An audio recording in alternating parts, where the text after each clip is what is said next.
compared to 50 years ago, the world now is so different. There are devices that provide many conveniences nowadays and send a lot of information. Technology is so advanced that humans can develop artificial intelligence. And we know what AI is like, that it can analyze various things, it can compile data, and even for the Dhamma. We can ask it, what is samadhi, concentration? What is samadhi in the Noble Eightfold Path? And it can answer everything, and it can answer clearly as well. The information given is very comprehensive. We can ask it anything, and it knows everything. But if you ask the AI, does it really understand it? It can answer it and say that it is just a tool from patterns and data only, but it cannot have true knowledge and comprehension on this matter.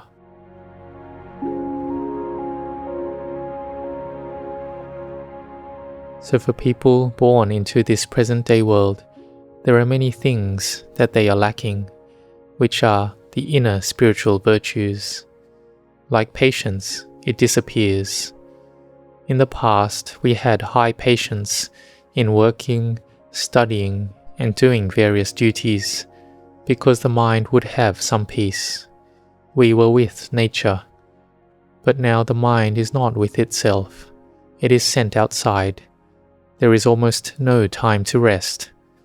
Whenever there is free time, people in the present world, they must have a communication device, using their smartphone. They must watch all the stories of the world.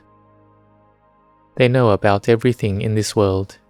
In the time of the Buddha, Venerable Anuruddha was able to know everything going on in this world in the palm of his hand. He could see it with his jnana, special knowledges, and he was an arahant, an enlightened being, so his mind was not attached to this world.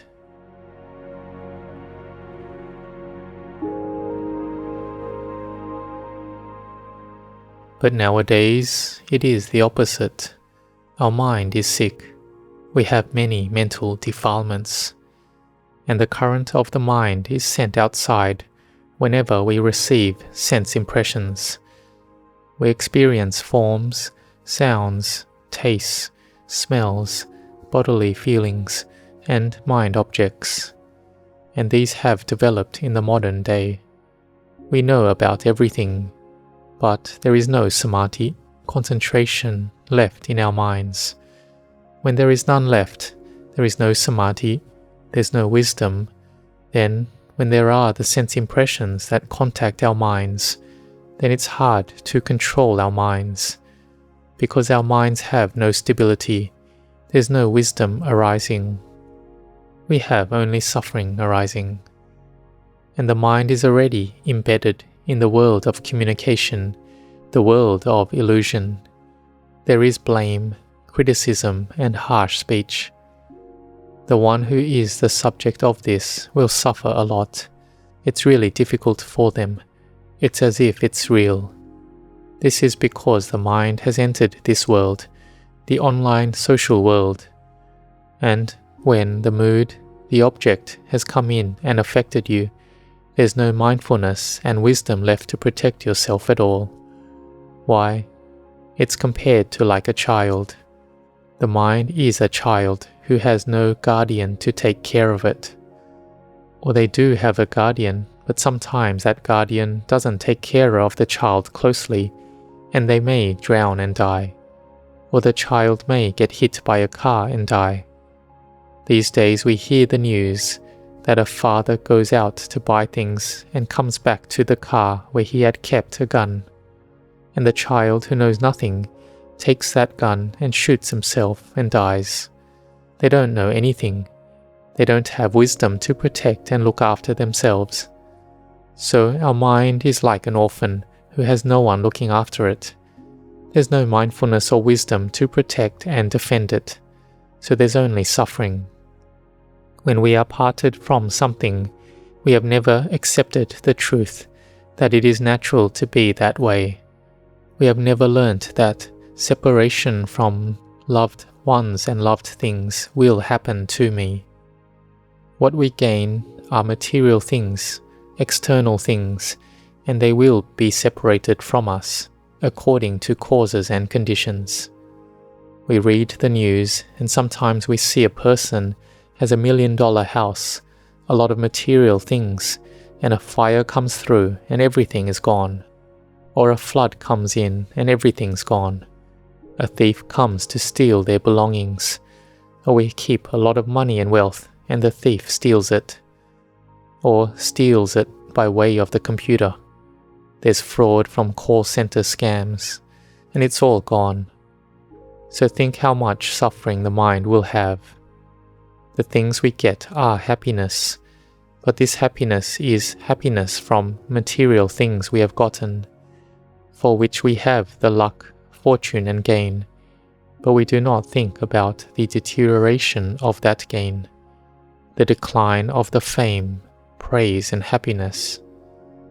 So a person in the online circle has happiness, being praised and flattered, but one day they become the object of gossip and blame, and the mind is unable to endure the blame. It can't endure the change of those worldly conditions, so there arises a lot of suffering in one's daily life. So we must train the mind to understand about what we have in this world. There are the things that really are a necessity for us, that is the 4 basic requisites. We must have shelter, have clothing, have medicine to cure diseases, and have food that we consume to the right amount, not too much. We use things to the level appropriate for our status. Then we will have peace and have happiness when the mind knows enough. And the word enough is difficult to arise. If we know the word enough, then it's peaceful. Everything is just the right amount. So we must train the mind. If the mind is stilled, it is calm and has wisdom, we will see that the objects and things that provide convenience, we use them appropriately for us to survive and get by. We use it with our mindfulness and wisdom. We don't use it extravagantly and wastefully, and we're not infatuated in them in a way where we don't have wisdom. We must try to train our minds. If society does not train the mind like this, then it is chaotic and all troubled. The mind is not able to be stable and settled, because whenever we're free, the mind is sent outside. We see the news, politics, and what's going on outside.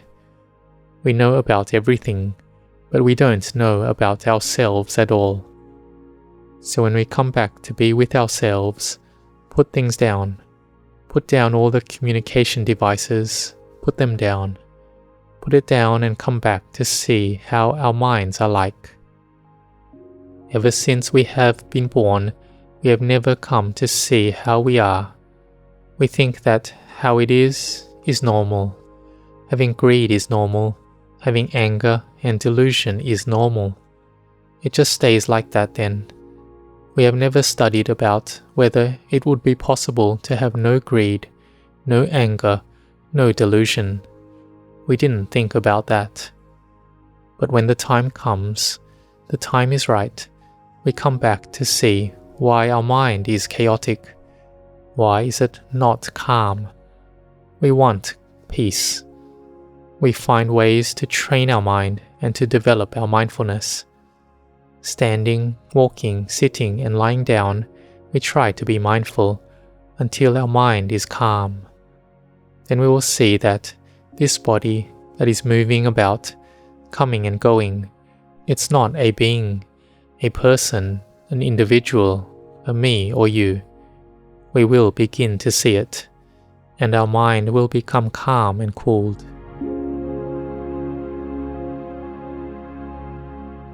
Those who contemplate on one of the meditation objects, for example, contemplating on death, they may have joy and peace arise.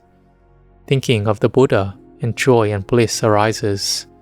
We give alms, we see the monks and feel full of joy. like on the funeral ceremony of Ajahn Chah's passing in Wat Marp Monastery, a large Sangha gathered together. It was 5,000 monks. Or on the Ajahn Chah memorial, there's 500 monks. And what is that like? The laity see it and have faith arise.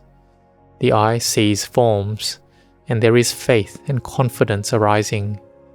Those there who are practicing the brahmacharya, the holy life, they have an average of about 30 years ordained each. So if it's 500 monks, 5,000 monks, then the total number of years keeping the holy life is tens of thousands of years. So seeing this, there's a feeling of inner joy and happiness, and it has a power. Here, faith and confidence arises. We think then, if we practice and observe the precepts, then it will be good. So if we don't have the 5 precepts, we then observe the 5 precepts, and we keep the 8 precepts on some occasions. We train the mind and stay practicing in the monastery. We have been in the world and living in a house for a long time already, so we go and stay in the monastery and we're peaceful. We find a peaceful place in the forest, and that is external peace, and we use it so that it creates the inner peace of the mind. We can come to look at our minds and ask, are the thoughts, the mental proliferations, are they us? Is all the knowledge us? We want to have good thoughts, but why does my mind think of bad thoughts? Why does the mind proliferate in that way? We don't want to get angry, but why do we get angry? We don't want to have desire, but why do we get desire? We don't want to be deluded, so why are we deluded? So we train ourselves and be able to be victorious over these things, because we have confidence that the Samma Sambuddha, the perfectly self-awakened one, was victorious over his mind. He became an arahant, fully purified. So we have the highest respects that the Buddha has the highest goodness. The Buddha's mind had no defilements, had pure love and compassion, and had wisdom. We believe this and are confident in this. So we come to practice according to the teachings of the Krubajans, the enlightened teachers, the monks who had practiced until they attained to arahantship. Venerable Ajahn Mun and Venerable Ajahn Chah, they were arahants already, and so we will practice according to their teachings. They teach us to be mindful, to look at the mind. When the sense objects are experienced, then however that sense object fabricates the mind, we know it in time. Then the mind is empty. When we can put it down, we call it letting go. Letting go of what we are imprisoned by. Then we are released from it. We are empty of what is heavy in our hearts, and then our hearts will be more empty bit by bit.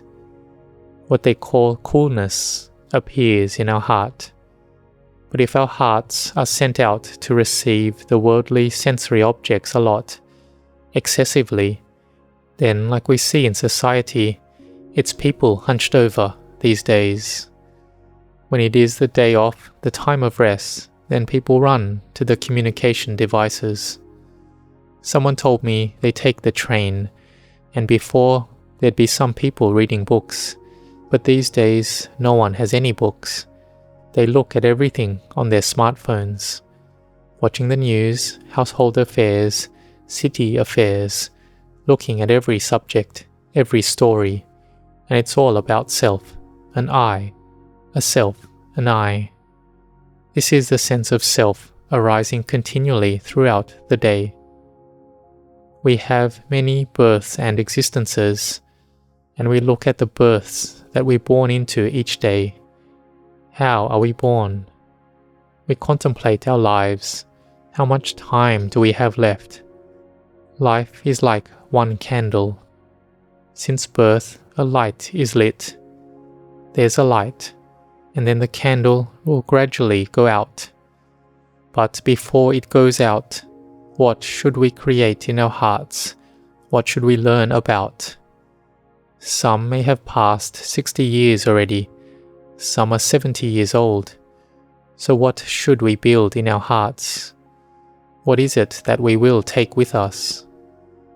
For the external things, there will be one day when the breath ends, and then everything ends. It is something of the world. But that which will follow us is goodness. It is the dana, generosity, sila, morality, and bhavana, mental cultivation that we do.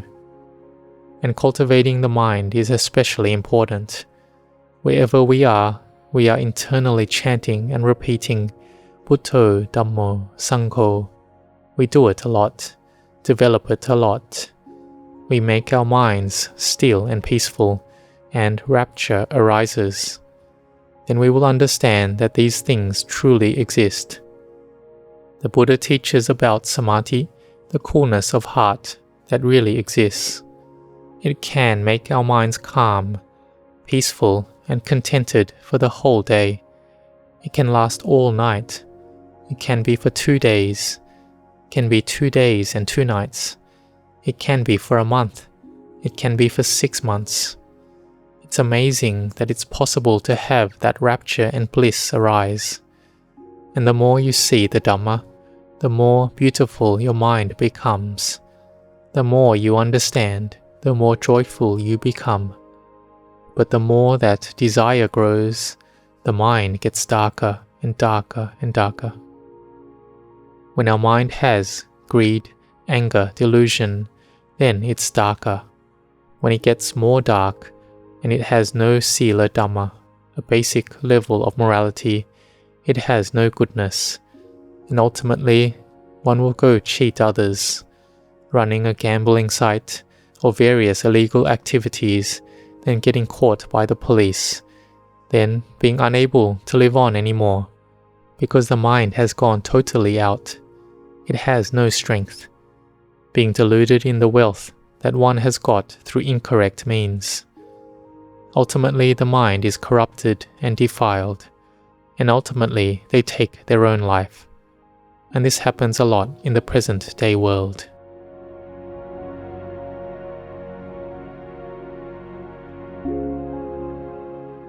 Therefore, we need to establish our principles well. We must teach the children and future generations to come back and hold on to Sila Dhamma, virtue and goodness. Train the mind to be well established in virtue, to have patience and forbearance, to be able to restrain and rein the mind in. And this has great benefit. But in the present-day world, people lack patience. They lack mindfulness and wisdom a lot. So we should try to set an example and teach the children and next generation to accept the right views. In the past, our children would listen to us, but these days we have to listen to our children and put down our pride and ego and try to gradually communicate and try to train and build their character. In the end, our children and descendants will be good children and good people.